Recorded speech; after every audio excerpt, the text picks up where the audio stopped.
რა ვითარებაა სხვადასხვა ქვეყნებში დასაქმებულთა ანაზღაურების კუთხით და როგორი სურათია ამ ხრივ საქართველოში. Business Insider-ის მონაცემებით სოფლიოში ერთ-ერთი ყველაზე დაბალი მინიმალური ხელფასი რუსეთშია, რაც საათში 97 ცენტს შეადგენს. სიის სათავეშია ავსტრალია, სადაც ეს მაჩვენებელი $17. მეორე ადგილზეა საფრანგეთი 12.99 მიასადი დოლარით საათში. ექსპერტთა ნაწილის დათვლით კი საქართველოში დასაქმებულთა მინიმალური თვიური ხელფასი 40 ლარიდან 135 ლარამდე მერყეობს. ექსპერტი სოსო არჩვაძე TV3-მთან აცხადებს, რომ საარსებო მინიმუმის გათვალისწინებით საქართველოში მინიმალური ანაზღაურება ძალიან დაბალია. მისი თქმით, საქართველოში არსებული მინიმალური საათობრივი ანაზღაურება საშუალო ევროპის ქვეყნების ხელფასის მხოლოდ 8%-ია. არჩვაძის განცხადებით, საშუალო ხელფასის მაჩვენებლის ზრდა არ იწვევს ქვეყნის ეკონომიკურ-სოციალური ვითარების გაუმჯობესებას, რადგან უმუშევრობის დონე კვლავ მაღალი რჩება.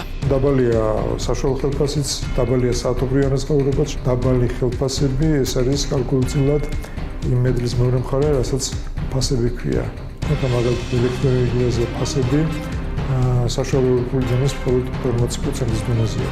ხოლო ყველაზე მაღალი მაჩვენებლის მქონე, მაგალითად, დანიასთან შედარებით 15-ჯერ უფრო დაბალია. სტატისტიკის ეროვნულ სამსახურში ინფორმაცია მხოლოდ დასაქმებულთა საშუალო თვიური ხელფასის შესახებაა ხელმისაწვდომი, რაც 2012 წლის მონაცემებით 753 ლარია.